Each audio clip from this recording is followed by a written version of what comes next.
ہر کام کا ایک سلیقہ ہوتا ہے، ایک طریقہ ہوتا ہے، ایک قرینہ ہوتا ہے، ایک ادب ہوتا ہے، مینرز ہوتے ہیں، اور جب کوئی کام صحیح طریقے پر کیا جائے تو وہ صحیح نتائج بھی سامنے لاتا ہے۔ دعا کے آداب میں سے اہم ترین آداب، سب سے پہلے ہم باطنی آداب کی بات کریں گے کہ ہمارے اندر کیا ہونا چاہیے، ہماری سوچ پہ کیا ہونا چاہیے۔ تو پہلی چیز ہے اخلاص اور پوری توجہ، یعنی جب بھی ہم اللہ سبحانہ تعالیٰ کی طرف رجوع کریں تو توجہ اور دھیان کے ساتھ کریں، اپنے آپ کو فوکس کریں، پوری یکسوئی کے ساتھ دعا مانگیں۔ ایسے ہی چلتے پھرتے غافل دل کے ساتھ یا سوچ کہیں اور ہے اور منہ سے کچھ اور بول رہے ہیں تو وہ ٹھیک ہے، آپ کی زبان کا ذکر تو ہو جائے گا لیکن دعا کا حق ادا نہیں ہوگا۔ قرآن مجید میں اللہ تعالیٰ فرماتے ہیں وَادْعُوهُ مُخْلِصِينَ لَهُ الدِّينَ، اور اس کے لیے دین کو، عبادت کو خالص کرتے ہوئے اس کو پکارو، یعنی جب اس سے دعا کرو تو پھر اپنے اندر اخلاص پیدا کرو۔ رسول اللہ صلی اللہ علیہ وسلم نے فرمایا اللہ سے قبولیت کے یقین کے ساتھ دعا مانگا کرو کہ اللہ تعالیٰ ضرور قبول کرے گا، اور جان لو کہ اللہ غافل اور لہو و لعب میں مشغول دل کی دعا قبول نہیں فرماتا۔ یعنی اگر آپ توجہ نہیں کرتے اللہ تعالیٰ کی طرف، آپ دھیان نہیں دیتے، آپ کا دل کہیں اور مشغول ہے، صرف زبان سے ہی آپ تکرار کیے چلے جا رہے ہیں تو وہ کافی نہیں، ایسی دعا فائدہ نہیں دے گی۔ دعا کے لیے توجہ ضروری ہے۔ عبد الرحمن بن یزید سے روایت ہے، وہ کہتے ہیں کہ ربیع جمعہ کے دن علقمہ کے پاس آیا کرتے تھے، جب میں وہاں نہ ہوتا تو ان کی طرف پیغام بھیج دیتے۔ تو ایک دفعہ جب وہ آئے، میں وہاں نہ تھا، تو علقمہ مجھ سے ملے، مجھ سے کہا کیا تم نے دیکھا نہیں کہ ربیع کیا بات کہتے ہیں؟ وہ کہتے ہیں کیا تم دیکھتے نہیں کہ لوگ کتنی زیادہ دعائیں کرتے ہیں اور ان کی کتنی کم قبول ہوتی ہیں؟ یہ اس لیے ہوتا ہے کہ اللہ عز و جل خالص دعاؤں کے علاوہ کوئی اور دعا قبول نہیں کرتا۔ یعنی جب تک آپ خالص ہو کے توجہ کے ساتھ دعا نہیں کرتے تو وہ اپنے ہدف تک نہیں پہنچتی، اس کا مقصد پورا نہیں ہوتا، کیونکہ وہ آپ صرف کہہ رہے ہوتے ہیں، مانگ نہیں رہے ہوتے۔ تو آپ کو مانگنا ہے، اور مانگنے کے لیے عاجزی بھی چاہیے، مانگنے کے لیے دل کی تڑپ بھی چاہیے، اور خلوص بھی چاہیے، اور بار بار کی تکرار بھی چاہیے، اور اصرار بھی چاہیے۔ وہ کہتے ہیں کہ میں نے کہا کیا عبداللہ نے بھی یہی نہیں کہا؟ انہوں نے پوچھا کہ عبداللہ نے کیا کہا ہے؟ انہوں نے کہا کہ عبداللہ نے بیان کیا کہ اللہ کسی لوگوں کو سنانے والے، یعنی جو شخص کسی کو سنانے کے لیے دعا کرتا ہے، ریاکار اور ہنسی مذاق سے دعا کرنے والے کی دعا قبول نہیں کرتا، صرف اس دعا کرنے والے کی دعا قبول کرتا ہے جس کے دل سے دعا نکلتی ہے، خلوص کے ساتھ دعا نکلتی ہے۔ یعنی بعض اوقات ہم دعا مانگ رہے ہوتے ہیں اور ہمارا مقصد نہیں ہوتا دعا کرنا، مقصد ہوتا بس کسی کو سنانا کہ ہم دعا کر رہے ہیں، یعنی وہ ہماری صرف ایک بات ہی ہوتی ہے، دعا نہیں ہوتی، دعائیہ انداز میں ایک بات کر رہے ہوتے ہیں۔ تو بات کرنا کچھ اور ہے اور دعا کرنا کچھ اور ہے، اور لوگوں کو سنانا یا لوگوں کو دکھانا، یا جب لوگ سن رہے ہوں تو اس وقت دعائیں کرنا اونچی اونچی آواز میں، اور جب تنہائی میں بیٹھے ہیں، اکیلے ہیں تو کوئی دعا ہی نہیں، یا بہت مختصر سی دعا ہے۔ تو باطنی آداب میں سے کیا ہے کہ جب ہم اکیلے ہوں، تنہائی میں ہوں، پھر ہم اللہ سے کیا باتیں کرتے ہیں، کتنی توجہ کے ساتھ بات کرتے ہیں۔ دوسری بات یہ ہے کہ سچے دل سے دعا کرنا۔ امام احمد بن حنبل رحمہ اللہ سے کہا گیا کہ ہمارے اور رحمان کے عرش کے درمیان کتنا فاصلہ ہے؟ سوال کیا کسی نے، یعنی کتنا فاصلہ یہاں سے عرش تک کا؟ انہوں نے کہا سچے دل سے سچی دعا کرنا، یعنی جب آپ سچے دل سے سچی دعا کرتے ہیں تو آپ کی دعا عرش تک جا پہنچتی، رب العالمین تک پہنچ جاتی ہے۔ بس اتنا ہی فاصلہ ہے۔ انی قریب، اللہ تعالیٰ قریب ہے، دور نہیں ہے، اسی لیے وہ سنتا ہے ہماری۔ سبحان اللہ، اللہ تعالیٰ عرش پر ہوتے ہوئے ہمارے دلوں کے حال جانتے ہیں، اور ہماری چپکے چپکے کی ہوئی باتیں اور دعائیں اور آہیں اور پکار وہ سب بھی سنتے ہیں۔ پھر قبولیت کے یقین کے ساتھ دعا کرنا۔ نبی صلی اللہ علیہ وسلم نے فرمایا تم میں سے کوئی شخص اس طرح دعا نہ کرے کہ اے اللہ اگر تو چاہے تو میری بخشش کر دے، اگر تو چاہے تو مجھ پر رحم کر دے، اگر تو چاہے تو مجھے روزی دے دے۔ نہیں، بلکہ پختگی کے ساتھ سوال کرنا چاہیے، کیونکہ اللہ جو چاہتا ہے کرتا ہے، اللہ پہ کوئی جبر کرنے والا نہیں۔ تو پکی پکی دعا کرے کہ اللہ تعالیٰ یہ چاہیے، ایسا ہی چاہیے، اصرار کے ساتھ، تکرار کے ساتھ، خلوص کے ساتھ۔ اور پھر قبولیت دعا کے بارے میں پریشان نہ ہو کہ ہم نے تو خلوص بھی اور تکرار اصرار سب کچھ کر لیا پھر بھی ہماری دعا قبول نہیں ہوئی. عمر بن خطاب کہتے ہیں میں دعا کی قبولیت کے بارے میں پریشان نہیں ہوتا بلکہ میں دعا کے بارے میں پریشان ہوتا ہوں. تو جب تمہارے دل میں دعا مانگنے کا خیال ڈال دیا جاتا ہے کہ مانگو تو دعا کی قبولیت اس کے ساتھ ہی ہوتی ہے، یعنی قبولیت بھی ساتھ ہی آ جاتی ہے. تو اس لیے قبولیت ہو جائے گی اگر تم نے مانگ لیا، اپنا فرض پورا کر لیا.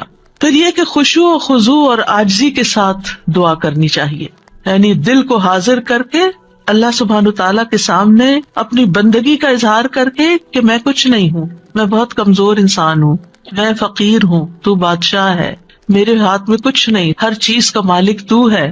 جب انسان اس طرح اپنی عاجزی کو ظاہر کر کے دعا کرتا ہے تو بھی دعا قبول ہوتی ہے. ابو موسیٰ اشعری کہتے ہیں ہم ایک سفر میں رسول اللہ صلی اللہ علیہ وسلم کے ساتھ تھے. جب ہم کسی وادی میں اترتے تو لا الہ الا اللہ اور اللہ اکبر کہتے اور ہماری آواز بلند ہو جاتی تو نبی صلی اللہ علیہ وسلم نے فرمایا اے لوگو اپنی جانوں پر رحم کرو، کیونکہ تم کسی بہرے یا غائب کو نہیں پکار رہے، وہ تو تمہارے ساتھ ہی ہے، بے شک وہ سننے والا تم سے بہت قریب ہے، بے شک وہ سننے والا بہت قریب ہے. انہ سمیع قریب تبارک اسمہ وتعالی جدہ، اس کا نام برکتوں والا ہے اور اس کی عظمت بہت ہی بڑی ہے.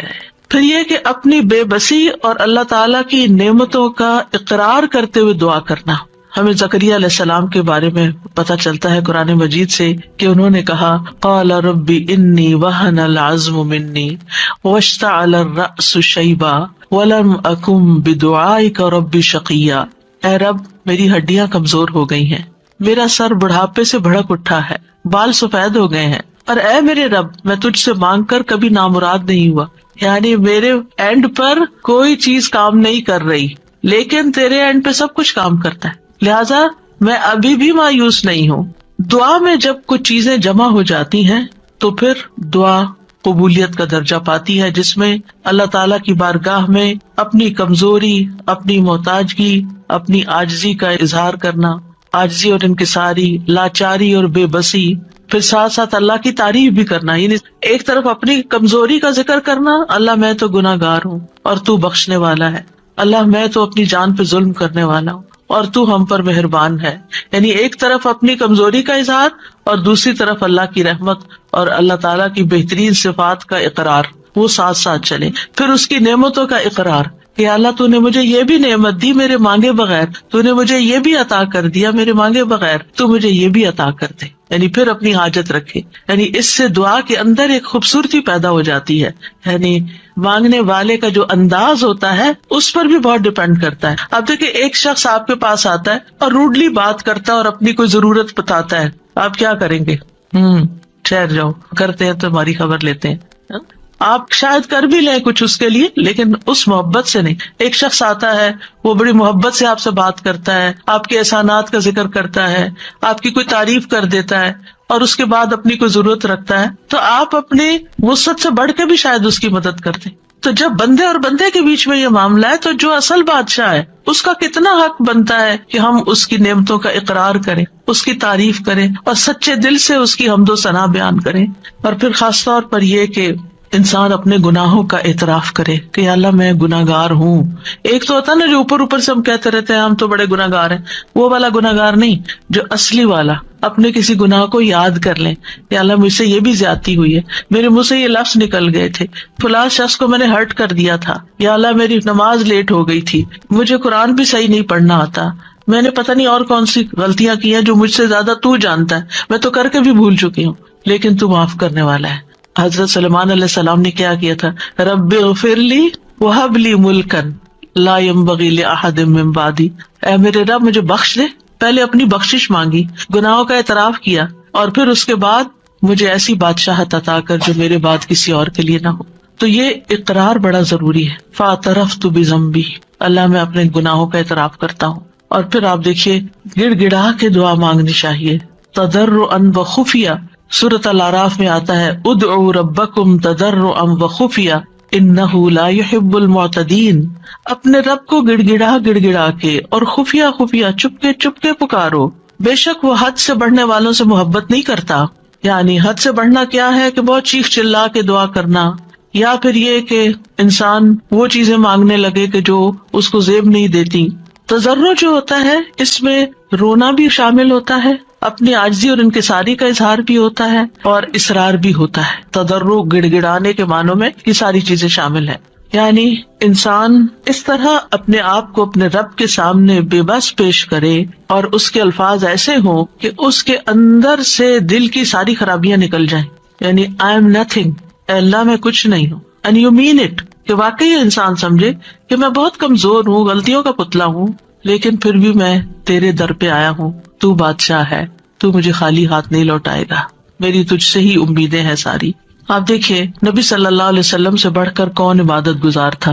سب سے زیادہ عبادت تو نبی صلی اللہ علیہ وسلم نے کی، لیکن بدر کے دن ان کا اللہ تعالیٰ کے آگے رونا اور گڑ گڑانا اور پھر اپنے ہاتھوں کو اٹھا اٹھا کے دعا کرنا وہ ہم سب جانتے ہیں۔ صحیح مسلم میں آتا ہے غزوہ بدر کے موقع پر اللہ کے نبی صلی اللہ علیہ وسلم قبلہ رخ ہوئے، پھر دعا کے لیے اپنے ہاتھوں کو اٹھایا اور اپنے رب سے گڑ گڑا کے دعا مانگنا شروع کی۔ اللہم انجز لی ما وعدتنی، اللہم آتی ما وعدتنی، اللہم ان تہلک ہذہ العصابۃ من اہل الاسلام لا تعبد فی الارض۔ اے اللہ میرے لیے اپنے کیے ہوئے وعدے کو پورا فرما، اے اللہ اپنے وعدے کے مطابق معاملہ فرما، اے اللہ اگر اہل اسلام کی یہ جماعت ہلاک ہو گئی تو زمین پر تیری عبادت نہ کی جائے گی۔ اور یہ صرف ایک دفعہ جملہ نہیں انہوں نے بولا، بار بار یہی کہتے تھے، اللہ اپنے وعدوں کو پورا کر دے، اللہ اپنے وعدے پورے کر دے۔ آپ صلی اللہ علیہ وسلم برابر اپنے رب سے اپنے ہاتھ دراز کیے ہوئے، ہاتھ اٹھا کے قبلے کی طرف منہ کر کے دعا مانگتے رہے، یہاں تک کہ آپ کی چادر آپ کے شانے سے گر پڑی، یعنی کندھے پہ جو چادر اڑی تھی وہ نیچے گر گئی، یعنی اتنا ہاتھ اٹھایا کہ وہ چادر بھی گر گئی۔ بس ابو بکر رضی اللہ عنہ آپ کی طرف آئے، آپ کی چادر کو اٹھایا، اسے آپ کے کندھے پہ ڈالا، پھر آپ کے پیچھے سے آپ کو لپٹ گئے اور عرض کیا، اللہ کے نبی آپ کی اپنے رب سے دعا کافی ہو چکی، ان قریب وہ آپ سے کیے ہوئے اپنے وعدے کو پورا فرمائے گا۔ اگر ہم سے کسی نے وعدہ کیا ہو کہ میں تمہارا یہ کام کر دوں گا، اگر ہم سے اللہ نے وعدہ کیا ہو کوئی کہ یہ ہو جائے گا، تو پھر اس کے بعد ہماری دعائیں کتنی ہوگی؟ ہم تو دعا ہی نہیں کریں گے، ہم کہیں گے وہ تو آلریڈی کانٹریکٹ ہو چکا ہے، وعدہ ہو چکا ہے، اب تو ہو ہی جائے گا نا، بس ہو ہی جائے گا، اب کیا فکر، اب ٹکٹ لے لی ہے، ویزا لگ گیا ہے، اب تو عمرے پہ جانا پکا ہو گیا، ہو ہی جائے گا۔ نہیں، یہ ٹکٹ اور ویزا نہیں لے کے جاتا آپ کو، یہ اللہ کا اذن، اللہ کی طرف سے رحمت، اللہ کی طرف سے عنایت آپ کو لے کے جاتی ہے۔ اور جب تک آپ اس کے گھر تک پہنچ نہیں جاتے، مسلسل دعا کرتے رہیں، مانگ مانگ کے اللہ سے نیکیوں کے موقع لیتے رہیں۔ کسی بھی موقع پر کوئی بھی نیکی کا کام کرنا ہو، اب مثلا نماز پڑھنے جا رہے ہیں آپ، تو آپ اللہ تعالیٰ سے دعا کریں، اللہ تعالیٰ نماز تو پڑھنے جا رہی ہوں، خشوع آپ نے ڈالنا ہے، میرا دل آپ نے لگانا ہے، میرے لیے اس نماز کو آنکھوں کی ٹھنڈک آپ نے بنانا ہے، اس نماز میں میری محبت آپ نے ڈالنی ہے۔ کیونکہ نیکی کے کام بھی فار گرانٹیڈ نہ لیا کریں، یہاں ہو جائیں گے، بس یہ تو فرض ہے نا، ادا کر لیں گے، وضو کر لیا نا، جانماز بچھی ہوئی، کیا مشکل ہے، میں چلی جاؤں گی، نہیں، وہاں تک جانے کی توفیق بھی اللہ دیتا ہے، اور اچھا سا کام کرنے کی توفیق بھی اللہ تعالیٰ ہی دیتا ہے۔ اس لیے اس سے مانگتے رہے، چھوٹی چھوٹی چیزیں، یعنی جو بھی کام کرتے رہے، کھانا پکانے جا رہے ہیں تو دعا کریں یا اللہ بہت اچھا سا بن جائے، کوئی بھی کام، کسی سے کوئی ڈیل کرنے جا رہے ہیں، بازار جا رہے ہیں، کچھ خرید رہے ہیں، کچھ بھی کر رہے ہیں، تو دل میں اللہ تعالیٰ کو پکارتے رہیں، اللہ تعالیٰ سے کنیکشن ڈیولپ کریں، اللہ تعالیٰ سے راز و نیاز کیا کریں، اللہ تعالیٰ کو اپنے دل کے قریب محسوس کیا کریں۔ قریب و مجیب، وہ قریب بھی ہے، جواب بھی دیتا ہے، دعائیں قبول کرتا ہے۔ اور پھر چپ کے یہ جو دعاؤں کی قسمیں جو میں نے ذکر کی ہیں ابھی، یہ ساری خفیہ دعائیں، دل میں، دائیں بائیں کسی کو نہیں پتا آپ کیا کر رہے ہیں، لیکن مانگتے چلے جائیں۔ زکریا علیہ السلام کے بارے میں اللہ تعالیٰ نے خاص طور پہ فرمایا، ذکر رحمت ربک عبدہ زکریا اذ نادى ربہ نداء خفیا، یہ آپ کے رب کی اس رحمت کا ذکر ہے جو اس نے اپنے بندے زکریا پر کی، جب اس نے اپنے رب کو چپ کے پکارا، چپ کے کسی کو نہیں پتا کیا مانگ رہے ہیں۔ اللہ تعالیٰ نے قرآن میں کھول دیا کیا مانگا، کیسے مانگا، سب کچھ ہمیں بتا دیا، وہ اپنے رب کو بتا رہے تھے۔ تو انسان کو چاہیے کہ پوشیدہ دعائیں بھی کرے، کیونکہ اللہ تعالیٰ کو یہ پسند ہے۔ اللہ سے وہی انسان تنہائی اور علیحدگی میں سرگوشی کرتا ہے جس کو یہ یقین ہو کہ اللہ تعالیٰ اس کے بہت قریب ہے، حسن بن ابی حسن کہتے ہیں کہ ہم نے اپنے زمانے میں ایسے لوگ پائے جو اپنے نیک اعمال میں سے جس عمل کو مخفی رکھنے پر قدرت رکھتے اس کو اتنا مخفی رکھتے کہ کسی کو پتہ نہیں چلتا تھا، چھپا چھپا کے عمل کیا کرتے تھے. اور دعا بھی اس میں سے ایک ہے، یعنی آپ دعا کریں چپ کے چھپا چھپا کے، صرف اپنے رب کے ساتھ شیئر کریں. آپ دیکھیں آپ اپنے سیکریٹس کس کے ساتھ شیئر کرتے ہیں؟ جس سے آپ کو سب سے زیادہ محبت ہوتی ہے، جو آپ کے سب سے زیادہ قریب ہوتا ہے، صرف فزیکلی نہیں، جو آپ کے دل کے قریب ہوتا ہے. تو اللہ سے بڑھ کر ہمارے دل کے قریب کون ہو سکتا ہے؟ اور اللہ سے بڑھ کر ہمیں محبت کس سے ہونی چاہیے؟ سب سے زیادہ محبت بھی اسی سے، اور سب سے زیادہ قربت کا احساس بھی اسی کے ساتھ، اور پھر سب سے زیادہ راز و نیاز بھی اسی کے ساتھ، مناجات بھی اسی کے ساتھ. تو جب انسان چپ کے دعا کرتا ہے تو اس کے بہت سے فائدے ہوتے ہیں. ایک تو انسان کے ایمان میں اضافہ ہوتا ہے کہ اللہ تعالیٰ خفیہ دعا سنتا ہے. دوسرا یہ ہے کہ اللہ سبحانہ تعالیٰ رب کائنات ہے، بادشاہ ہے. کسی بادشاہ کے دربار میں جا کے آپ کیسے بات کرتے ہیں؟ کس ٹون کے ساتھ، کتنا لاؤڈ؟ کبھی کسی کو دیکھا کہ کسی ڈگنیٹری کے پاس جا کے چیخ چلا کے بات کر رہا ہو؟ اللہ سبحانہ تعالیٰ کے سامنے تو ہمارا ادب اور احترام اور بھی زیادہ ہونا چاہیے. یعنی اللہ سے محبت کا مطلب یہ نہیں کہ ہم پھر اللہ تعالیٰ سے ایسے باتیں کریں جیسے کسی بچے سے باتیں کر رہے ہیں، جیسے اپنے بچوں سے لاڈ کر رہے تھے، ایسے تھوڑی. ادب، احترام. پھر آپ دیکھیے کہ جب انسان چپ کے اور ادب احترام کے ساتھ بات کرتا ہے تو اس میں اخلاص بھی زیادہ ممکن ہوتا ہے. تو یہ چند آداب تھے، باطنی آداب. اب ظاہری آداب. ظاہری آداب میں آپ دعا تو کبھی بھی کہیں بھی مانگ سکتے ہیں، وضو ہو یا نہ ہو. لیکن اگر آپ کی کوئی خاص دعا ہے، کوئی خاص حاجت ہے، کوئی خاص بات ہے، تو پھر آپ باوضو ہو کے، پاک صاف ہو کے اللہ تعالیٰ کی حضور فارملی بیٹھ کے نماز پڑھ کے پھر خاص طرح دعا کریں. یعنی یہ مستحب عمل ہے، فرض نہیں ہے، لازم نہیں ہے. کیونکہ آپ دیکھیے کہ جب انسان باوضو ہوتا ہے نا تو اس کی کیفیت اور ہوتی ہے. تو اس اچھی کیفیت کے ساتھ آپ جب مانگتے ہیں تو قبولیت کے زیادہ امکانات ہوتے ہیں. لیکن اگر کوئی وضو نہ کر سکے کوئی حرج نہیں.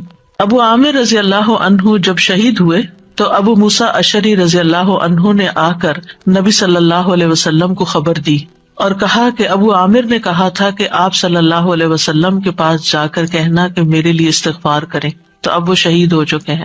آپ نے پانی طلب کیا، وضو فرمایا، پھر اپنے ہاتھ اٹھا کر دعا کی، اے اللہ ابو عامر کی مغفرت فرما. کیا ہمیں اگر کوئی دعا کے لیے کہتا ہے، ہم نے بھی کبھی ایسا اہتمام کیا؟ پھر ہم اپنی اور رسول اللہ صلی اللہ علیہ وسلم کی امت کے لیے جو خیر خواہی ہے اس کا فرق دیکھ لیں کہ کوئی اگر ہمیں کہتا ہے کہ ہمارے لیے دعا کر دیں تو ہم اس کو الٹا بوجھ سمجھ لیتے ہیں. اور اس حدیث سے یہ بھی پتہ چلتا ہے کہ کسی کو اپنی بخشش کی دعا کے لیے کہنے میں کوئی حرج نہیں، اور خاص طور پر اپنے قریبی دوستوں اور اپنے بچوں کو یہ وصیت بھی کرنی چاہیے کہ خصوصاً مرنے کے بعد ہماری بخشش کی دعا ضرور کریں. سب سے بہترین تحفہ جو ہم کسی میت کو بھیج سکتے ہیں وہ اس کے لیے دل سے کی ہوئی بخشش کی دعا ہے. آج کل تو بس ایک رواج چل پڑا ہے کہ کوئی فوت ہوتا ہے گروپ میں ڈال دیتے ہیں اور سارے اٹھا کے کٹ پیسٹ کر کے دعائیں پیسٹ کرتے جاتے ہیں اور فارغ ہو جاتے ہیں، اور بیٹھ کے آرام سے سکون سے توجہ سے دعا نہیں کرتے کہ جانے والے کو اس وقت پتہ نہیں کیسی ضرورت ہوگی ہماری دعا کی. تو ہمارے خلوص کا یہ تقاضا ہے کہ ہم اپنے پیاروں کے لیے بہت اہتمام کے ساتھ دعا کریں کہ ہم دنیا میں ہوں یا نہ ہوں، اور خصوصاً جب والدین چلے جائیں دنیا سے تو وہ اور زیادہ ہماری دعاؤں کے محتاج ہو جاتے ہیں. پھر اسی طرح دعا کرتے وقت قبلہ رخ ہو جانا افضل ہے، یہ بھی مستحب ہے. نہ ہو کوئی بات نہیں، کسی بھی جگہ کسی بھی طرف رخ کر کے آپ دعا کر سکتے ہیں. نبی صلی اللہ علیہ وسلم نے ایک جمعہ کے دن بارش کی دعا مانگی تھی. اس وقت آپ کا چہرہ مشرق کی طرف تھا، قبلے کی طرف نہیں، کیونکہ آپ جمعے کا خطبہ دے رہے تھے. تو جمعے کے خطبے میں پھر اپوزٹ ڈائریکشن پہ انسان کھڑا ہوتا ہے، تو آپ نے دیر اینڈ دین دعا مانگ لی. لیکن اوور آل آپ دیکھیے کہ جب آپ عبادت کے وقت قبلہ رخ ہو کے بیٹھتے ہیں تو اس سے ایک پازیٹیو انرجی آپ کے اندر سے آتی ہے، آپ کو ایک فیلنگ آتی ہے، آپ کا فوکس بڑھ جاتا ہے. قبلہ ہے بھی کس لیے؟ ایک فوکس کے لیے نا، آرگنائز کرنے کے لیے نمازوں کو، کہ پوری دنیا کے جو نمازی ہیں وہ ایک ہی طرف رخ رکھے. اور اسی لیے آپ دیکھیں کہ جب ہم حرم شریف جاتے ہیں، کعبہ کے پاس جاتے ہیں، تو کتنی پازیٹیو انرجی لے کر آتے ہیں. ہماری سوچیں، ہمارے خیال، ہمیں سارے غم بھول جاتے ہیں، ساری پریشانیاں دور ہو جاتی ہیں، اور ایک اور خاص طرح کی انرجی ہمارے اندر آ جاتی ہے. تو اس لیے بہتر ہے کہ قبلے کی طرف منہ کر لے، نہیں ہے تو کوئی بات نہیں۔ علی بن ابی طالب سے روایت ہے، ایک مرتبہ ہم رسول اللہ صلی اللہ علیہ وسلم کے ساتھ سفر پر روانہ ہوئے۔ جب ہم ہرہ میں اس سیراب کی ہوئی زمین پر پہنچے جو سعد بن ابی وقاص کی ملکیت میں تھی، تو رسول اللہ صلی اللہ علیہ وسلم نے فرمایا میرے لیے وضو کا پانی لاؤ۔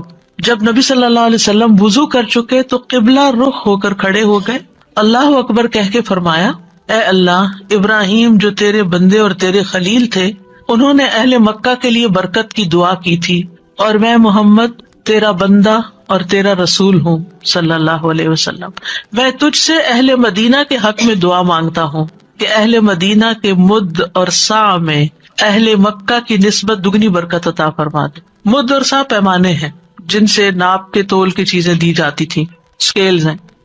تو کس طرح نبی صلی اللہ علیہ وسلم نے اہتمام کے ساتھ دعا مانگی، اور ابراہیم علیہ السلام کی پریکٹس کو سامنے رکھتے ہوئے، اس کا ایک طرح سے واسطہ دیتے ہوئے کہ آپ نے ان کی دعا بھی سنی تھی، مدینہ والوں کے لیے میری دعا سنیں، اور آپ اس برکت کو محسوس کرتے ہیں جب آپ وہاں جاتے ہیں۔ یہاں اس حدیث سے کیا پتہ چلتا ہے کہ آپ نے دعا کے لیے وضو بھی کیا اور دعا کے لیے قبلہ رخ بھی ہوئے، یعنی دونوں کام کی توجہ اور فوکس، اور ایک ادب کے تقاضے کے تحت۔ ضروری نہیں کہ ہر وقت کیا جائے، لیکن کیونکہ اس وقت آپ نے نماز نہیں پڑھائی کوئی، خالی دعا کے لیے آپ نے یہ اہتمام کیا۔ پھر اسی طرح یہ کہ ہاتھ پھیلا کے، ہاتھ اٹھا کے دعا کرنی چاہیے۔ رسول اللہ صلی اللہ علیہ وسلم نے فرمایا، بے شک تمہارا رب تبارک و تعالی بڑی شرم والا اور بڑے کرم والا ہے، اس کو اس بات سے شرم آتی ہے کہ اس کا کوئی بندہ اس کے آگے ہاتھ پھیلائے اور وہ ان کو خالی لوٹا دے، یعنی آپ ہاتھ کرتے ہیں آگے تو خالی نہیں لوٹاتا، وہ آپ کو عطا کرتا ہے۔ اچھا، بعض لوگ تو کیا کرتے ہیں، ایسے مٹھیاں بند کر کے ایک مٹھی کے نیچے دوسرا ہاتھ، اتفاق سے نظر پڑ جاتی ہے، کچھ لوگ نماز کے بعد ایسے بیٹھے ہوتے ہیں اور دعا کر رہے ہوتے ہیں، کچھ لوگ تو یہ ہے کہ ہاتھ اٹھاتے ہیں تو بس اس طرح ڈھیلے ڈھالے سے چھوڑ دیتے ہیں۔ تو کم از کم اتنے تو اٹھائیں کہ آپ کی بازو کو محسوس ہو کہ آپ کے ہاتھ اٹھے ہوئے ہیں، اور اوپر تو آپ جتنا چاہیں پھر لے جائیں۔ پھر اسی طرح ایک اور روایت میں ہے، رسول اللہ صلی اللہ علیہ وسلم نے فرمایا، جب تم اللہ سے سوال کرو تو اپنے ہاتھوں کی ہتھیلیوں کے ساتھ مانگا کرو، ہاتھ پھیلایا کرو، ہاتھوں کی پشت سے نہیں مانگو، الٹے ہاتھ سے نہیں دعا کرنی کہ آپ کے ہاتھ نیچے کی طرف ہو، یعنی ہتھیلی اندر ہو، جیسے کوئی چیز کسی سے مانگتے ہیں یہ لیتے، ایسے لینے والے انداز میں۔ پھر اسی طرح حمد و ثنا اور درود پڑھ کر دعا کرنی چاہیے۔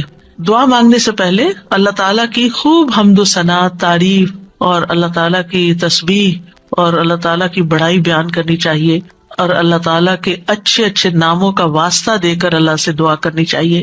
پھر نبی صلی اللہ علیہ وسلم پر درود بھیج کر اللہ تعالیٰ سے سوال کرنا چاہیے۔ ابن مسعود کہتے ہیں، جب کوئی آدمی اللہ سے سوال کرنے کا ارادہ کرے تو پہلے وہ اللہ کی ایسی حمد و ثنا بیان کرے جو اس کے لائق ہے، پھر نبی صلی اللہ علیہ وسلم پر درود بھیجے، اس کے بعد دعا کرے۔ اس طرح ممکن ہے کہ وہ کامیاب ہو جائے، یعنی اپنی مطلوبہ چیز پا لے۔ پھر اسی طرح یہ ہے کہ جامع دعائیں کرنی چاہیے، کمپریہنسو۔ حضرت عائشہ کہتی ہیں کہ رسول اللہ صلی اللہ علیہ وسلم جامع دعا پسند فرماتے اور اس کے علاوہ کو چھوڑ دیتے، بہت لمبی نہیں کرتے تھے، مختصر، یعنی بہت لمبی دعا اور بہت ڈیٹیل میں جانے کی بجائے جامع کلام اور اچھے کلمات کا انتخاب کیا جائے جس سے اللہ تعالیٰ کی رحمت ہماری طرف آئے۔ اچھے الفاظ کا جو چناؤ ہے، اس کے بارے میں خطابی کہتے ہیں کہ انسان کو چاہیے کہ اپنی دعا کے لیے اور اپنے رب کی تعریف کے لیے اچھے الفاظ اور عمدہ کلمات کا انتخاب کرے، اور ان کلمات کا انتخاب کرے جن کے اندر یعنی تھوڑے لفظوں میں میننگ زیادہ ہو۔ جامع کا مطلب یہی ہوتا ہے، کیونکہ یہ بندے کی مناجات ہے، یعنی بندے کی سرگوشیاں ہیں اس ہستی کے لیے جو سب سرداروں کا سردار ہے، کوئی اس جیسا نہیں، کوئی اس کے مشابہ نہیں۔ آپ دیکھیے کہ جب آپ کسی ایسے شخص کو کچھ نوٹ بھیجتے ہیں، چاہے وائس نوٹ ہو، چاہے لکھ کر بھیجیں، جس کا آپ احترام کرتے ہوں، جس کو کوئی اہمیت دیتے ہوں، تو آپ کس طرح بات کرتے ہیں، کون سے الفاظ استعمال کرتے ہیں؟ سب سے اچھے الفاظ استعمال کرتے ہیں، خوبصورت انداز میں بات کرتے ہیں، اور اگر آپ کو اپنی بات پسند نہ آئے تو آپ کیا کرتے ہیں؟ میسج ڈیلیٹ کرتے، تو یہ ٹھیک نہیں ہے، دوبارہ کرتے ہیں، اور ایسے انداز میں بات کرتے کہ دوسرے کو سمجھ آ جائے۔ تو اللہ سبحانہ تعالیٰ سے ہم اس طرح بات کریں کہ جو خوبصورت الفاظ پر مبنی ہو، الفاظ کا چناؤ بھی اچھا ہو، لیکن اس چناؤ میں تصنع نہیں ہو، آرٹیفیشلٹی نہیں ہو، تکلف نہیں ہو، یہ پسند نہیں کیا گیا ابن عباس کہتے ہیں کہ دعا میں قافیہ بندی سے پرہیز کرنا، یعنی پوئٹری نہیں بنا لیں دعا کو، کیونکہ میں نے رسول اللہ صلی اللہ علیہ وسلم اور آپ کے صحابہ کو پایا کہ وہ ہمیشہ اس سے اجتناب کرتے تھے۔ پھر اسی طرح دعا میں مبالغے سے پرہیز کرنا چاہیے۔ رسول اللہ صلی اللہ علیہ وسلم نے فرمایا ان قریب اس امت میں ایسے لوگ آئیں گے جو طہارت اور دعا میں مبالغہ کریں گے۔ طہارت میں مبالغہ کیا ہے کہ اب جیسے وضو کرنا ہے نا تو اس کے لیے اتنا پانی گرانا اور دھوتے چلے جانا اور بار بار دھونا کہ ابھی صاف نہیں ہوئے، ابھی میرا خیال ہے ہم پاک نہیں ہوئے، نہیں، اس میں انسان کو اعتدال اختیار کرنا چاہیے۔ نبی صلی اللہ علیہ وسلم تھوڑے سے پانی سے پورا وضو کر لیا کرتے تھے۔ اور اسی طرح دعا میں مبالغہ آرائی جو ہے وہ بھی پسندیدہ نہیں ہے۔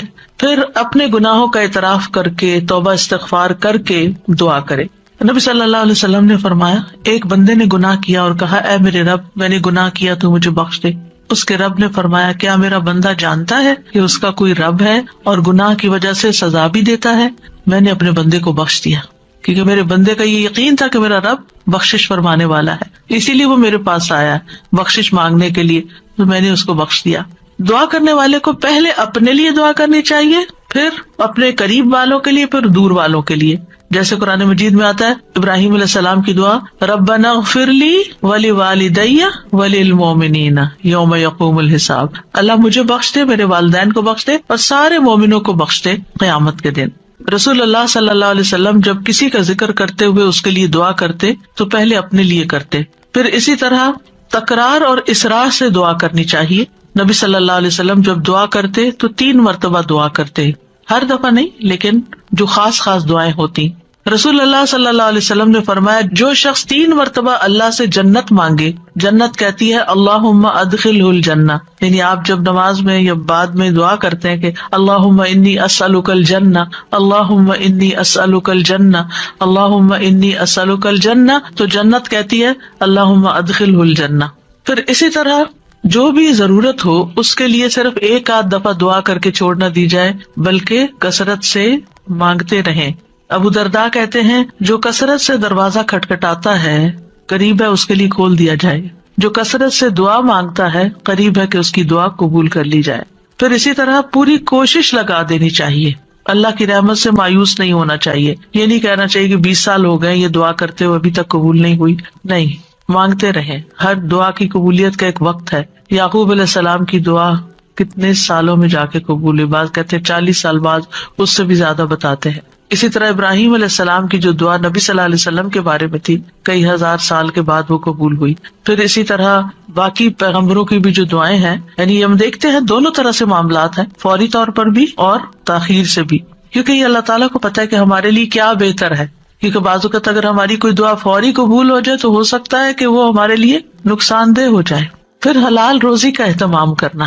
نبی صلی اللہ علیہ وسلم نے ایک شخص کا ذکر کیا جو طویل سفر کرتا ہے، پریشان ہے اور اس کے بال خاک آلود ہو رہے ہیں، وہ اپنے ہاتھ آسمان کی طرف پھیلا کر کہتا ہے اے رب اے رب، حالانکہ اس کا کھانا حرام، اس کا پینا حرام، اس کا پہننا سب حرام چیزوں سے ہے، اسے حرام ہی سے خوراک دی گئی، پھر اس کی دعا کیسے قبول ہو؟ اس کا یہ مطلب نہیں کہ اگر انسان سے اتنے گناہ ہو چکے ہیں یا وہ حرام کام کرتا رہا ہے تو اب دعا ہی نہ کرے، نہیں، پھر بھی دعا کرے اور اس غلطی کا اعتراف کر کے پھر اللہ سے مانگے تو انشاءاللہ اس کی دعا بھی قبول ہوگی۔ پھر اسی طرح جب انسان خوشحالی کی حالت میں ہو، آسودگی ہو، سب کچھ ہے، پھر بھی دعائیں مانگے کہ اللہ ان نعمتوں کو برقرار رکھنا، اور خاص طور پر آخرت کی مانگتا رہے۔ رسول اللہ صلی اللہ علیہ وسلم نے فرمایا جو شخص چاہتا ہو کہ اللہ خوشی اور غم کے وقت اس کی دعا قبول کر لے تو اسے چاہیے کہ وہ خوشحالی اور آسودگی میں بکثرت دعا کرے۔ پھر یہ ہے کہ بد دعا نہ کی جائے، نہ اپنے لیے نہ اپنے اہل و عیال کے لیے۔ وہ آتا ہے نا کہ وَيَدْعُ الْإِنسَانُ بِالشَّرِّ دُعَاءَهُ بِالْخَيْرِ وَكَانَ الْإِنسَانُ عَجُولًا، اور انسان برائی کی اسی طرح دعا کرتا ہے جیسے وہ بھلائی کی دعا کرتا ہے، یعنی بد دعا کر لیتا ہے اپنے لیے، اور انسان بہت جلد باز ہے۔ رسول اللہ صلی اللہ علیہ وسلم نے فرمایا اپنے اوپر بد دعا نہ کرو، نہ اپنی اولاد پر بد دعا کرو، نہ اپنے خادموں پر بد دعا کرو، نہ اپنے مال پر بد دعا کرو۔ کہیں ایسا نہ ہو کہ قبولیت کی گھڑی ہو جس میں اللہ تعالیٰ سے کچھ مانگا جائے اور وہ قبول کر لے، کیونکہ بعض اوقات انسان غصے میں آ کے، بعض اوقات ہرٹ ہو کے زبان سے کوئی ایسے الفاظ نکال دیتا ہے، جیسے بچوں کے بارے میں بعض اوقات غصہ آتا ہے انسان کو تو پھر بہت شدید بعض اوقات وہ پریشان کرتے ہیں، تو ایسی صورت میں زبان پہ آتے آتے بعض اوقات کچھ لفظ رک جاتے ہیں تو اس میں ان کی ہدایت کی دعا مانگنی چاہیے. ایک بات یاد رکھیے کہ جب انسان اپنے پورے جذبات میں ہوتا ہے نا، چاہے وہ غصہ ہو، غم ہو، خوشی ہو، ایکسائٹمنٹ ہو، کچھ بھی ہو، اس وقت انسان بڑے دل سے دعا کرتا ہے.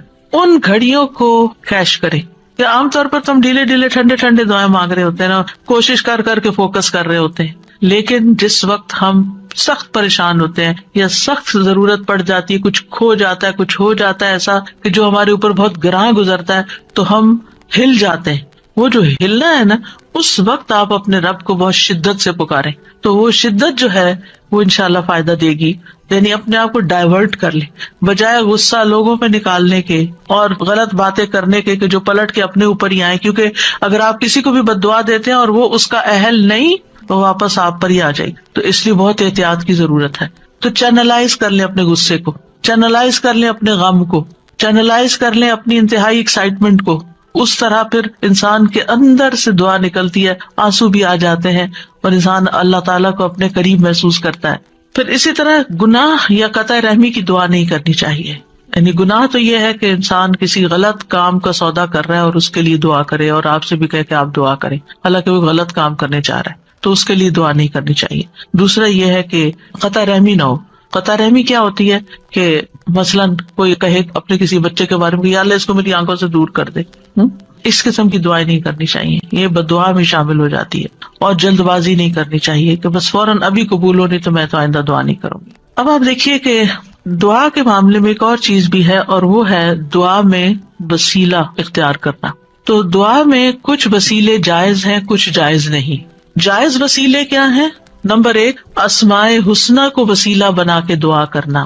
قرآن مجید میں آتا ہے وَلِلَّهِ الْأَسْمَاءُ الْحُسْنَى فَادْعُوهُ بِهَا، اور سب اچھے نام اللہ ہی کے ہیں سو اسے ان کے ساتھ پکارو، اچھے ناموں کے ساتھ. مثلا ہم یہ کہیں کہ یا حی یا قیوم برحمتک استغیث، اب یہاں اللہ کے ناموں کو وسیلہ بنایا اور رحمت مانگی. یا ذا الجلال والاکرام، یا من بیدہ ملکوت السماوات والارض، یا رب ربنا، یا رب العالمین، یا ارحم الراحمین، یا اللہ یا رحمان یا رحیم، یا اللہ یا کریم، یا وہاب.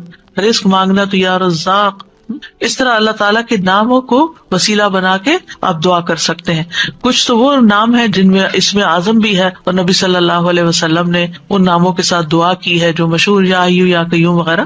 لیکن یہ ہے کہ چونکہ ایک عمومی ہدایت ہے کہ اللہ کے ناموں کے ساتھ دعا کی جائے، تو کسی بھی نام کو جو آپ کو بہت اچھا لگتا ہے، اللہ تعالیٰ کی کوئی بھی پیاری صفت، اس کے ساتھ اللہ کو پکار کے آپ اللہ تعالیٰ سے دعا کریں. کیونکہ یہ بھی ایک محبت کا اظہار ہوتا ہے نا، جس سے آپ محبت کرتے ہیں اس کے آپ ہر نام سے ہی پیار کرتے ہیں، بلکہ نئے نئے نام رکھتے رہتے ہیں. یا قریب یا مجیب بھی کہہ سکتے ہیں. پھر فرشتے بھی آپ دیکھیں کہ اللہ کے ناموں کو وسیلہ بنا کر دعا کرتے ہیں. الذین یحملون العرش ومن حولہ یسبحون بحمد ربہم ویؤمنون بہ ویستغفرون للذین آمنوا. کیا کہتے ہیں؟ ربنا وسعت کل شیء رحمتا وعلما، اے ہمارے رب تو نے ہر چیز کو اپنی رحمت اور علم سے گھیر رکھا ہے. تو یہ اللہ کے ناموں کو وسیلہ بنا رہے ہیں ایک طرح سے. اس کے بعد کہتے ہیں فاغفر للذین تابوا، اللہ جو توبہ کرتے ہیں، واتبعوا سبیلک، تیرے رستے پہ چلتے ہیں، ان کو بخش دے. وقہم عذاب الجحیم، اور انہیں جہنم کے عذاب سے بچا لے. انبیاء علیہ السلام بھی اللہ کے ناموں کا وسیلہ اختیار کرتے ہیں. حضرت سلیمان نے عرض کیا تھا قال رب اغفر لی وہب لی ملکا لا ينبغی لأحد من بعدی انک انت الوہاب، تو بہت عطا کرنے والا ہے، تو مجھے بھی عطا کر.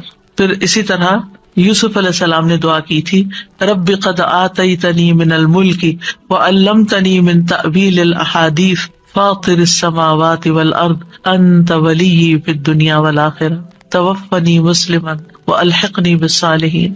تو یہاں پر فاطر السماوات والارض یہ اللہ تعالیٰ کے نام لیا گیا ہے. نبی صلی اللہ علیہ وسلم کو بھی جب کوئی مشکل پیش آتی تو آپ فرماتے یا حی یا قیوم برحمتک استغیث. اور یہ قبولیت کے اسباب میں سے ہے اللہ کے ناموں کے ساتھ دعا کرنا جو ہے. رسول اللہ صلی اللہ علیہ وسلم مسجد میں داخل ہوئے تو دیکھا گیا کہ ایک شخص نے اپنی نماز پوری کر لی اور تشہد میں بیٹھا ہے اور کہہ رہا ہے اللہم انی اسألک یا اللہ الاحد الصمد الذی لم یلد ولم یولد ولم یکن لہ کفوا احد ان تغفر لی ذنوبی انک انت الغفور الرحیم. آپ صلی اللہ علیہ وسلم نے 3 بار فرمایا اس کو بخش دیا گیا ہے. یعنی اس دعا کے ساتھ آپ دیکھیں کہ اس میں اخلاص بھی ہے نا. یا اللہ الاحد الصمد الذی لم یلد ولم یولد ولم یکن لہ کفوا احد، یہ سورۃ اخلاص کا حصہ ہے. ان تغفر لی ذنوبی، میں توحید خالص کا اقرار کر کے اپنے گناہوں کی معافی مانگتا ہوں. پھر یا ذی الجلال والاکرام کو لازم پکڑ لینا چاہیے. نبی صلی اللہ علیہ وسلم نے فرمایا ان ناموں کے ساتھ چمٹے رہو، یعنی روزانہ ان ناموں کے ساتھ اللہ تعالیٰ سے دعا کرنی چاہیے. پھر یہ کہ ادب کے ساتھ اس کی صفت بیان کرتے ہوئے دعا کرنی چاہیے. پھر رب کے وسیلے سے دعا کرنی چاہیے. یعنی ابو درداء کہتے ہیں اللہ تعالیٰ مومنوں پر رحم فرمائے، وہ مسلسل یہی کہتے رہے ربنا ربنا ربنا ربنا، یہاں تک کہ ان کی دعا قبول کر لی گئی. اپنے نیک اعمال کو وسیلہ بنا کے دعا کرنا، یعنی یہ وسیلہ دے سکتے ہیں ہم. اور اس کی دلیل وہ غار والے ہیں جو غار میں پھنس گئے تھے. 3 لوگ، انہوں نے اپنے اپنے نیک عمل کو وسیلہ بنا کر دعا کی تو غار کے دروازے یا دھانے سے بھاری پتھر ہٹ گیا جو 3 لوگ مل کے بھی ہٹا نہیں پا رہے تھے. پھر اپنے ایمان لانے کو وسیلہ بنا سکتے ہیں. الذین یقولون ربنا اننا آمنا فاغفر لنا ذنوبنا وقنا عذاب النار، جو لوگ کہتے ہیں اے ہمارے رب بے شک ہم ایمان لے آئے تو ہمارے لیے ہمارے گناہوں کو بخش دے، یعنی ہمارے ایمان کی وجہ سے ہمارے گناہوں کو بخش دے اور ہمیں آگ کے عذاب سے بچا لے. پھر زندہ نیک لوگوں کی دعا کے ساتھ وسیلہ پکڑنا، یعنی ان سے دعا کروانا. نیک لوگوں میں سے اگر کوئی آدمی زندہ ہے، آپ کے والدین ہیں، سارا وقت عبادت میں لگے رہتے ہیں، کوئی غیبت چگلی نہیں کرتے ادھر ادھر، نانا نانی دادا دادی بزرگ ہو جاتے ہیں نا، یا والدین بھی بزرگ آپ کے پاس ہیں اور آپ دیکھتے کہ سارا دن یا وہ تسبیح کر رہے ہیں یا وہ قرآن پڑھ رہے ہیں یا وہ نمازیں پڑھ رہے ہیں، تو اور عمر کے اس حصے میں پہنچ گئے ہیں کہ اب وہ کوئی برا کام نہیں کرتے، تو ان سے بھی خاص دعا کروانی چاہیے.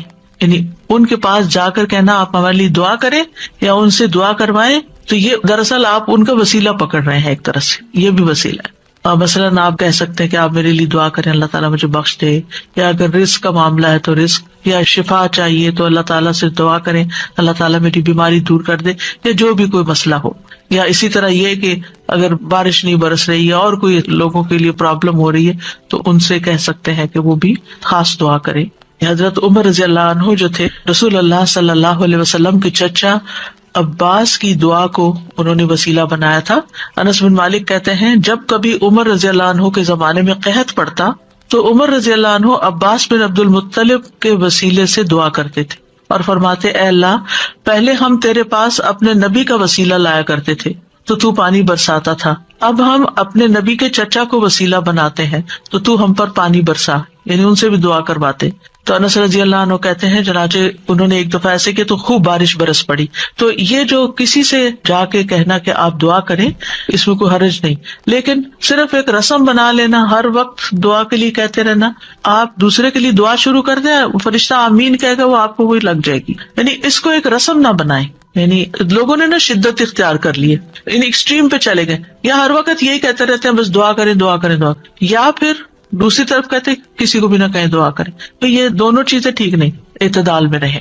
ایک عورت اپنے بچے کو لے کر نبی صلی اللہ علیہ وسلم کی خدمت میں حاضر ہوئی اور عرض کیا اے اللہ کے نبی اس کے حق میں اللہ سے دعا کیجیے، اور میں 3 بچوں کو دفن کر چکی ہوں، یعنی اس سے پہلے میرے 3 بچے فوت ہو چکے ہیں، آپ اس کے لیے دعا کیجیے. آپ نے پوچھا تم نے 3 بچوں کو دفن کیا ہے؟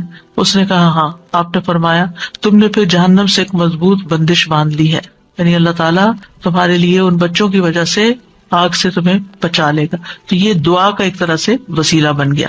اب کچھ وسیلے ناجائز بھی ہیں تو ان کا بھی پتہ ہونا چاہیے. ان میں سے فوت شدہ نیک آدمی کو وسیلہ بنانا اس کی ممانعت ہے. کیوں؟ اس لیے کہ وہ نہیں ہماری باتیں سنتے، وہ ہمارا حال نہیں جانتے. قرآن مجید میں سورۃ فاطر میں آتا ہے والذین تدعون من دونہ ما یملکون من قطمیر ان تدعوہم لا یسمعوا دعاءکم ولو سمعوا ما استجابوا لکم وَيَوْمَ الْقِيَامَةِ يَكْفُرُونَ بِشِرْكِكُمْ وَلَا يُنَبِّئُكَ مِثْلُ خَبِيرٍ. اور وہ جنہیں تم اس کے سوا پکارتے ہو وہ کھجور کی گٹلی کے چھلکے کے مالک بھی نہیں ہے. کتنی باریک سی، آپ رمضان آ رہا ہے نا تو کھجوریں کھائیں گے تو وہ چھلکا ضرور اتار کے دیکھیں کہ کیا چیز ہو، ہاتھ سے مسل دے تو نظر بھی نہیں آتا. یعنی اللہ کے سوا کوئی اتنی چیز کا بھی اصل مالک نہیں ہے. یہ ہم مانتے ہیں ہمارے پاس جو کچھ اللہ نے ہمیں دے رکھا ہے. فرمایا اگر تم انہیں پکارو تو وہ تمہاری پکار سنتے ہی نہیں. یہ جو لوگوں نے ایک ڈھنگ بنا رکھا ہے نا، بزرگوں کی قبروں پہ جا کر ان سے کہتے ہیں آپ ہمارے لیے دعا کریں. وہ فوت ہو چکے ہیں، وہ کیسے سن سکتے ہیں؟ آپ کو اگر کوئی بے ہوش کر دے تو آپ کو کوئی بات نہیں سنائی دیتی، آپ سوئے پڑے ہو تو آپ کو سنائی نہیں دیتی، تو آپ فوت ہو کے کیسے کسی کی باتیں سننا شروع ہو گئے؟ اور اگر وہ سن بھی لے تو تمہیں جواب نہیں دے سکتے. اگر وہ سن لیں، اللہ چاہے تو کسی کو بھی سنوا سکتا ہے. اور خاص طور پر جب میت کا حساب کتاب ہو رہا ہوتا ہے شروع میں، تو اس وقت وہ جوتوں کی چاپ وغیرہ سنتا ہے. اگر اس وقت کوئی کہے کہ اس وقت میں اس نیک انسان سے کہتا ہوں اور یہ سن رہا ہے کیونکہ جوتوں کی چاپ سن رہا ہے تو میری بات بھی سن لے گا، مستجابوا لکم، وہ تمہیں جواب نہیں دے سکتے، تمہارے لیے کچھ کر نہیں سکتے. اس وقت ان کو اپنی پڑی ہے، ان کا تو اپنا امتحان ہونے لگا ہے، وہ تمہارے لیے کہاں سے دعائیں کریں گے؟ اور قیامت کے دن تمہارے اس شرک کا انکار کر دیں گے. اور آپ کو خوب خبر رکھنے والے اللہ کی مانند کوئی بھی خبر نہیں دے سکتا. یہ اللہ تعالیٰ نے آپ کو بتایا ہے کہ یہ ممکن نہیں کہ مردے سے آپ جا کے کہو کہ آپ ہمارے لیے دعا کریں. اچھا، بعض لوگ کہتے ہیں وہ شہید ہوتے ہیں، تو شہید وہ ہوتے ہیں اور مردہ نہیں کہتے اس کو، لیکن ان کا بھی تعلق ہماری دنیا سے نہیں ہے، وہ اپنی جنتوں میں ہے. قرآن مجید میں ایسے لوگوں کی مذمت کی گئی ہے جو اپنے اور رب کے بیچ میں غیر اللہ کو وسیلہ بناتے ہیں.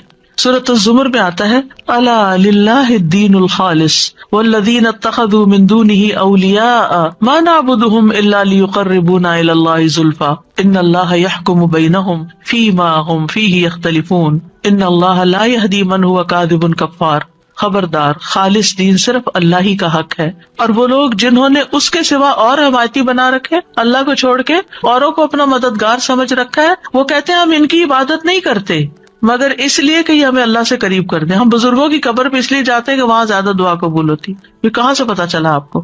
الا لیقربونا الی اللہ زلفی، اچھی طرح قریب کر دیں. یقیناً اللہ ان کے درمیان اس کے بارے میں فیصلہ کرے گا جس میں وہ اختلاف کر رہے ہیں. بے شک اللہ اس شخص کو ہدایت نہیں دیتا جو جھوٹا اور بہت ناشکرا ہو. ایسے لوگ پھر کسی کی سنتے بھی نہیں. آپ کو معلوم ہے نا، دور جاہلیت میں لوگ بتوں کی پوجا کرتے تھے، وہ ان کو خدا نہیں سمجھتے تھے. وہ کہتے تھے یہ خدا کے اوتار ہیں اور ہم یہ سمجھتے ہیں کہ ان کی سفارش سنی جاتی. اور وہ بت کن کے ہوتے تھے؟ پاسٹ کے نیک لوگوں کے، جیسے قوم نوح نے بت بنا لیے تھے. لیکن یاد رکھیے جو آیت ہم ریپیٹڈلی ہر روز سنتے ہیں اور ہر روز اس کا معنی جانتے ہیں، اس میں وَإِذَا سَأَلَكَ عِبَادِي عَنِّي وَإِنِّي قَرِيبٌ، کوئی واسطہ وسیلہ بیچ میں نہیں. میں خود اپنے بندے کے قریب ہوں، کسی اور کو بیچ میں لانے کی کیا ضرورت ہے؟ ڈائریکٹ اس کو پکارے. جیسے آپ اپنا کیس خود پیش کر سکتے ہیں، کوئی اور نہیں آپ کے لیے کر سکتا. جو چوٹ آپ کو لگی ہوئی ہے، جو غم آپ کے دل میں ہے، وہ کسی اور نے نہیں ایکسپیرینس کیا. لہٰذا اس دکھی ٹوٹے دل کے ساتھ جب اللہ سے مانگیں گے تو کیوں نہیں سنے گا؟ ضرور سنے گا. اب دعا کی قبولیت کے کچھ اوقات. اگرچہ انسان ہر وقت دعا کر سکتا ہے، لیکن کچھ ٹائم دوسرے ٹائمز کی نسبت زیادہ قبولیت والے ہوتے ہیں، جن میں سب سے پہلے آذان. حدیث میں آتا ہے آذان اور اقامت کے درمیان دعا رد نہیں کی جاتی، لیکن پہلے آپ اذان کا جواب دیں، اذان کے بعد والی دعا پڑھیں، درود پڑھیں اور پھر مانگیں، قبول ہو جائے گی. پھر فرض نمازوں کے بعد، سبحان اللہ، ہر روز 5 دفعہ فرض نماز ادا کرتے ہیں، اس کے فوراً بعد دعا قبول ہوتی ہے. ابو امامہ کہتے ہیں رسول اللہ صلی اللہ علیہ وسلم سے پوچھا گیا کون سی دعا زیادہ قبول ہوتی ہے؟ آپ نے فرمایا رات کے آخری حصے میں اور فرض نمازوں کے بعد مانگی جانے والی دعا. اس میں دونوں طریقے سے آپ مانگ سکتے ہیں. ایک سلام پھیرنے سے پہلے جہاں رب جلنی پڑھتے ہیں وہاں بھی اپنی دعائیں مانگ سکتے ہیں، اور دوسرے سلام کے بعد بھی یاد آئے تو اس وقت بھی مانگ سکتے ہیں. پھر دوران سجدہ رسول اللہ صلی اللہ علیہ وسلم نے فرمایا جہاں تک سجدے کا تعلق ہے تو اس میں خوب دعا کرو، یہ دعا اس لائق ہے کہ تمہارے حق میں قبول کی جائے. اور سجدے کی حالت میں انسان اللہ کے بہت قریب ہوتا ہے تو اس وقت خوب دعا کرنی چاہیے. کئی لوگوں کا سوال ہوتا ہے کہ کیا اس میں قرآنی دعا کر سکتے ہیں؟ جی، ایز اے دعا آپ کر رہے ہیں تو قرآن کے الفاظ بھی ہو تو پڑھ سکتے ہیں. ہاں، تلاوت نہیں کر سکتے لیکن دعا کر سکتے ہیں، مسنون دعائیں بھی کر سکتے ہیں. اپنی زبان میں نہیں باتیں کر سکتے وہاں، اللہ یہ کہ آپ نماز کے بعد کسی وقت دل چاہے اور آپ سجدے میں پڑھ کے اپنے دل کی باتیں کریں. پھر رات کا آخری حصہ، فجر کی اذان سے پہلے کا وقت، نبی صلی اللہ علیہ وسلم نے فرمایا تمام اوقات سے زیادہ بندہ پچھلی رات میں رب کے سب سے زیادہ قریب ہوتا ہے. بس اگر تم سے ہو سکے تو تم اس گھڑی کو یاد کرنے والوں میں سے بن جاؤ تو ضرور بن جاؤ، یعنی اس وقت تم ضرور اللہ کو یاد کرو، اس وقت دعائیں کرو. پھر جمعہ کے دن ایک خاص گھڑی، ابو ہریرہ روایت کرتے ہیں رضی اللہ عنہ کہ رسول اللہ صلی اللہ علیہ وسلم نے جمعہ کے دن کا تذکرہ کیا. آپ نے فرمایا اس میں ایک گھڑی ایسی ہے کہ کوئی مسلمان بندہ نماز پڑھتے ہوئے اللہ سے جو بھی مانگتا ہے اسے ضرور عطا کر دیا جاتا ہے. اب یہ کون سی گھڑی ہے؟ اس کے بارے میں ایک تو یہ اوپینین ہے کہ دن کا کوئی بھی حصہ ہو سکتا ہے. دوسرا یہ ہے کہ امام جب خطبے کے لیے ممبر پر آ جاتا ہے.